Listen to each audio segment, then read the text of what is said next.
Hello, magandang araw po sa ating lahat. This is Pastor Joshua Orias. So, mabati po na isang mapagpalang araw. At salamat po sa Panginoon sa pagkakataon na muli po tayong nagkasama-sama para po muli mag-aaral ng salita ng Diyos. Salamat po sa mga faithful viewers ng ating salita ng buhay everyday 6 a.m. to 6:30. Thank you po sa ating mga pastors, of course, no, Pastor Joe na nag-set ng ating salita ng buhay, at sa mga kapastoran po natin, magandang araw po sa inyo. Thank you po sa pagkakataon na muli po tayo makapag-aral. Before we start our responsibilities, before we do our respective duties, and let's start with the Lord first, okay? So 2 Corinthians chapter 8, we'll be reading from verse 1 to 9. 2 Corinthians chapter 8 verse 1 to 9 sa ating pong devotion ngayong araw na ito. But before we go, let's go to the Lord in prayer. Our loving Heavenly Father, God of Abraham, Isaac, and Jacob, the God of Israel, Lord, salamat po sa magandang araw po na binigay niyo po sa amin. Muli, ginising niyo kami para kami ay magpasalamat, magpuri sa inyo, Panginoon, and to do what you want us to do for this day. Lord, as we begin our day, help us, Lord, to recognize that we need you. Without you, we can do nothing. That's why, Lord, we ask for your presence, your wisdom, your protection, and your preservation for us all throughout the day. Lord, as we study your word this morning for our devotion, give us the understanding heart so we could know these principles and be able to apply in our hearts. We pray for the peace of Jerusalem and the salvation of the Jewish people and the Gentiles. This I ask and pray in Jesus' most precious and mighty name. Amen. 2 Corinthians chapter 8 verse 1 to 9, and this morning we'll talk about the gracious marks of generous hearts. The gracious marks of a generous heart. 2 Corinthians chapter 8 verse 1 to 9. Moreover, brethren, we do you to wit of the grace bestowed on the churches of Macedonia, how that in a great trial of affliction, the abundance of their joy and their deep poverty abounded unto the riches of their liberality. For to their power I bear record, yea, and beyond their power they were willing of themselves, praying us with much entreaty that we would receive the gift, and take upon us the fellowship of the ministering to the saints. And this they did, not as we hoped, but first gave their own selves to the Lord and unto us by the will of God. Inasmuch that we desire Titus, that as he had begun, so he would also finish in you this same grace also. Verse 7, therefore as ye abound in everything, in faith and utterance, and knowledge and all diligence, in your love to us, see that ye abound in this grace also. I speak not by commandment, but by occasion of the forwardness of others, and to prove the sincerity of your love. For you know the grace of our Lord Jesus Christ, that though he was rich, yet for your sakes he became poor, that ye through his poverty might be rich. May the Lord bless the reading of his word, gracious marks of generous hearts. And this morning, let's talk about Christian generosity, ang puso ng isang mananampalataya, at ito po ay may mga marka na kung saan ay pinakita at nabasa po natin dito po sa 2 Corinthians. And as we know, Apostle Paul is writing to the church of Corinth. Itong church na to ay medyo in 1 Corinthians ay makita po natin yung mga problema sa simbahan na ito, no? May division, may kasalanan, may adultery, merong abuse of spiritual gifts, at lahat yan ay tinakel ni Apostle Paul. And yet, pagdating dito sa 2 Corinthians, sa part na ito, ay nirecognize niya at inalala niya ang isang mahalagang bagay na kung saan nagpapakita ng isang spirituality sa isang mananampalataya, o kaya naman in this case sinabi niya dito the churches of Macedonia, no, na unlike siguro sa inyo na medyo may mga problema kayo, pero itong Macedonian church, Macedonian churches in verse 1, which composed of Thessalonica, Berea, and Philippi. Yung po yung mga Macedonian churches, no, ay nagpakita kay Apostle Paul ng generosity, at makita po natin yung kanilang spirituality, no, at it's a blessing tong church na ito para kay Apostle Paul sa kanyang missionary journey, sa kanyang pag-establish ng mga churches, going from places to places, reaching the Jews and the Gentiles with the gospel of the Lord Jesus Christ. At syempre napakahalaga po ng finances, napakahalaga ng pinansyal. At sa ating pong churches ay isa po yan sa patuloy na tinuturo na lagi maging kabahagi sa gawain ng Panginoon. At dito po makikita po natin na napakahalaga ng isang mananampalataya ay maging generous, no? At nung di pa tayo mananampalataya ay marami tayong pinagkakagastusan ng ating mga salapi na hindi naman nakakabigay lugod sa Panginoon. How much more po ngayon na ang ating supposedly pera ay meron ng napupuntahan. Kaya tayo nagtatrabaho, nag-overtime, naghahanap ng mga projects, naghahanap ng pagkakakitaan, whether it's businesses, whether it's contracts, whether it's jobs, no? Meron tayong mga pamamaraan para mabuhay, at tandaan po natin ay tayo po isang mananampalataya, at tayo po ay inaasahan ng Panginoon. Susundin natin ang utos pagdating sa ating pagbibigay.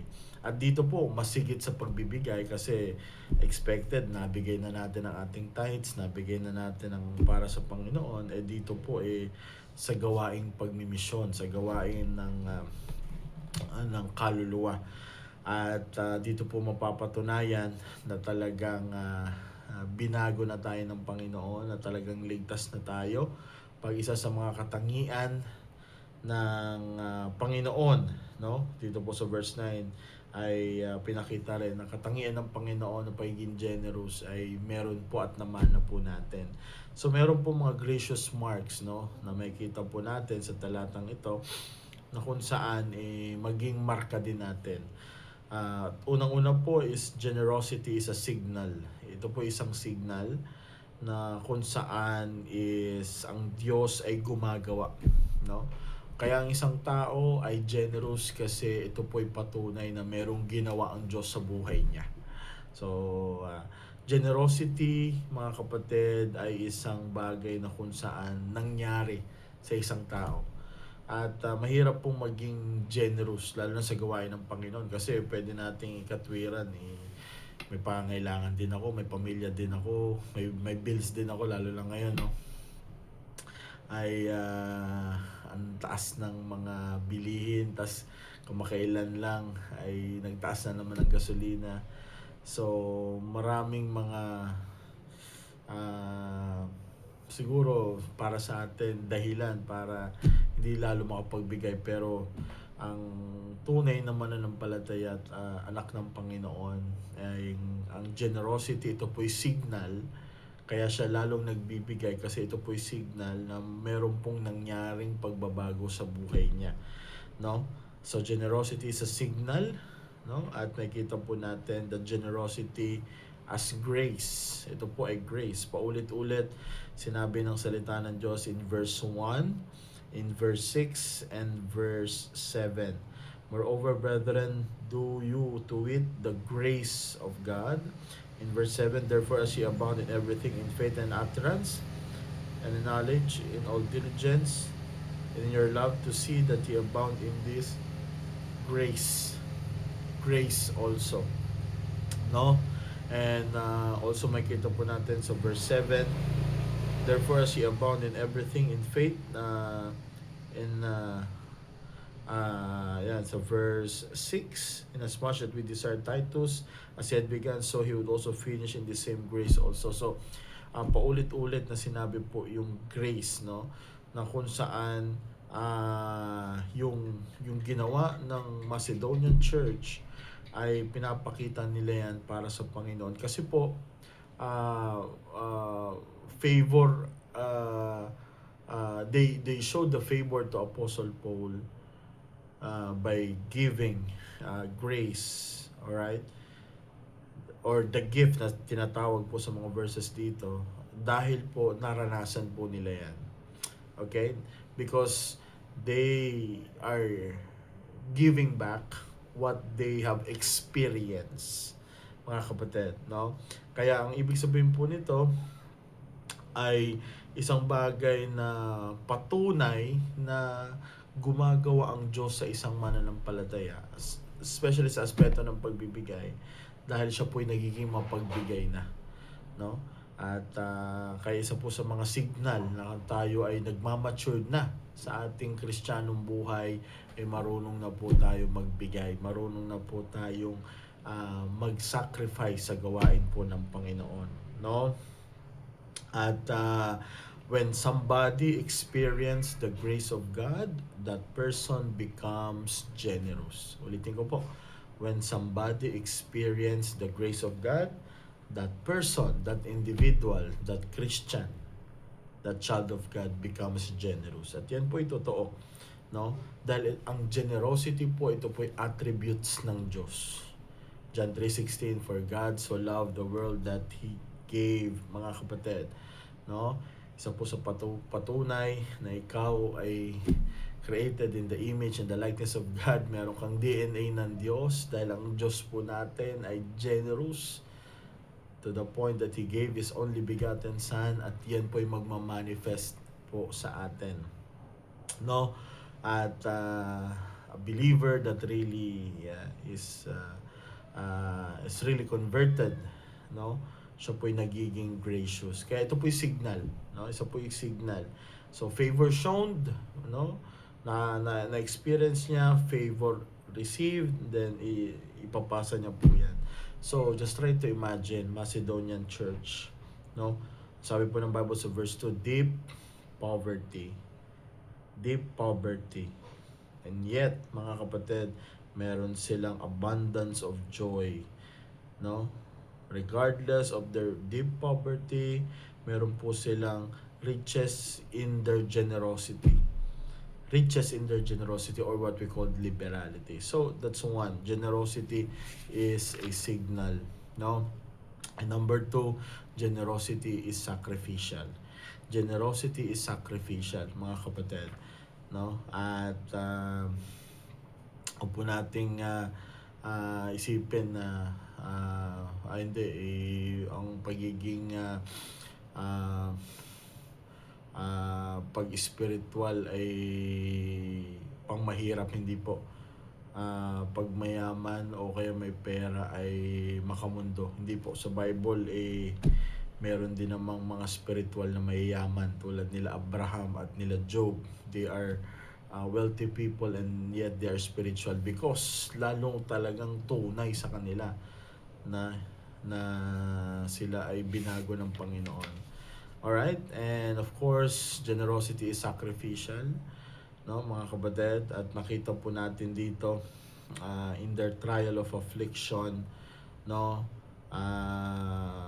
mahirap, katulad po natin, marami pong pwedeng dahilan para hindi magbigay, and yet hindi po ito naging hadlang sa kanila, no? So ang sinasabi po ng Bible dito sa verse 2, how in a great trial of affliction, as you know, some of this lost their jobs, okay?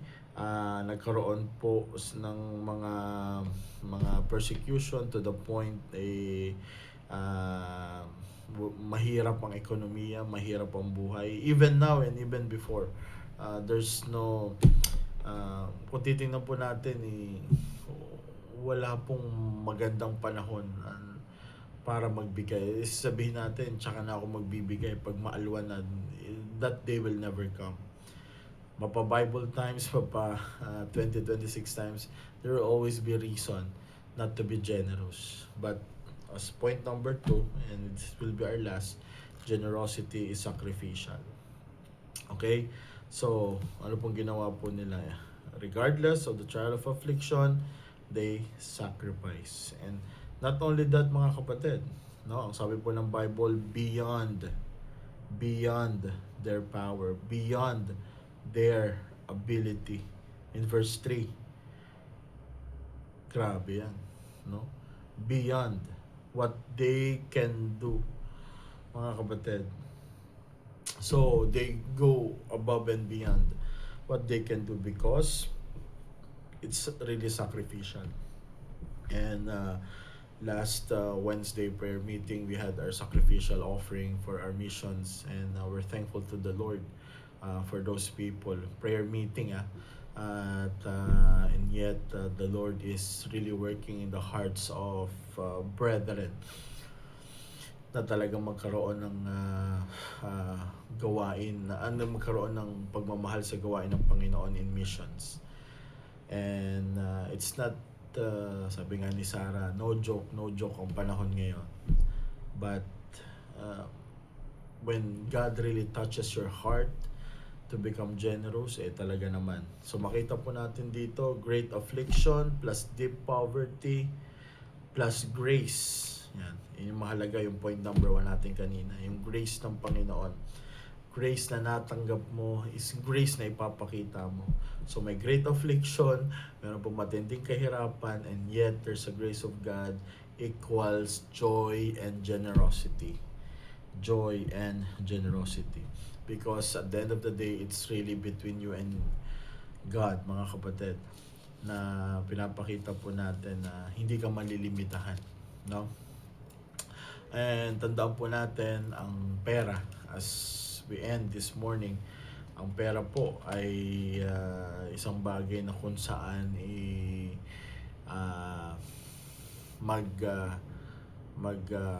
magpapalakas ng ugaling meron ka na. Okay? So, para mo malalaman ng isang tao sa kanyang pag-uugali, bigyan mo ng pera. Because kung ano yung ugaling meron ka na, palalakasin ito pag may pera. For example, wala ka pang pera, madamot ka na. So, pag nagkapera ka, sabihin natin yumaman ka, ikaw yung mayamang madamot. No? So, di ka pa naman ganun kayaman, pero generous ka na, mapagbigay ka na sa ibang tao, sa gawain ng Diyos. At pag lalo ko pang blines at nagkaroon ng mga milyon-milyon, ikaw yung tinatawag na mayamang mapagbigay, or in the secular term is philanthropist, no? Ito yung mga taong handang magpakawala ng milyon-milyon for the good cause, no? For the good cause. At whatever is the attitude right now, pag nilapatan niya ng pera, dyan yung lalabas sa tunay na kulay. Kaya talagang kailangan po natin ay masakluban ng banal na spirito, kung saan makita po natin yung halaga ng mga pananalapi. At yan ay pinadaan sa atin ng Panginoon, at gamitin po natin sa tama, no?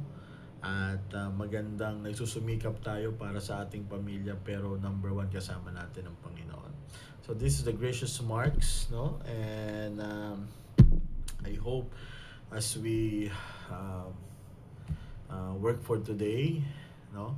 As we work, of course, for the Lord, and of course, we will be expecting some money sa mga nagtatrabaho at nagninegosyo. Huwag natin kalimutan, ito para sa misyon, ito para sa church. And the first missionary, the first thing na pwede po nating suportahan, syempre huwag niyong kalimutan ang inyong pong mga pastor, no? Ang mga nagpapakain sa inyo Sunday after Sunday, Wednesday or midweek service, nagka-counsel, nagpi-pray. If we could support mission works, missionaries, and how much more the pastor that God has given you. At ito po, si Apostle po isang pastor, and the Macedonian church, no? The great trial of affliction, never forget the man who fed them with the word. And isa pong bagay na babalikan tayo ng Panginoon pag kinalimutan po natin ang man of God, at silang tabi natin sa atin yan. Pero pag inalala po natin, sabi nga, basong tubig lang, talaga naman. How much more kung hindi lang basong tubig, mga kapatid. So, Don't forget your pastor, their family, no, love them. Not with just prayers, but kung yan ay financial, yan ay material, it's not wrong, no, to support and to love your pastor, because that's the that's the idea bakit tayo dinala ng Panginoon sa church na yan. At meron tayong pastor na mag-guide sa atin. Okay? So, thank you po sa pagkakataon, and I hope and I pray that we'll be generous to others. Tingnan po natin sino mga nangangailangan. Tingnan po natin yung need ng church. Tingnan po natin yung need ng mga kapatiran. Tingnan po natin yung mga dapat po nating extend ng grace. Ulitin ko po, we will be gracious to others because the grace we have experienced personally in our life, mga kapatid. So generosity, mga kapatid, is something that happened to that person, no? When somebody experienced the grace of God, no? That person becomes gracious. That person becomes generous. So I hope and I pray for today, let's be gracious, let's be generous. Let's serve the Lord from all of our heart as we continue on for the rest of the day. Maraming po salamat at pagpalain tayo ng Panginoon. Magandang umaga po sa inyong lahat. And may the Lord bless us all. Thank you po.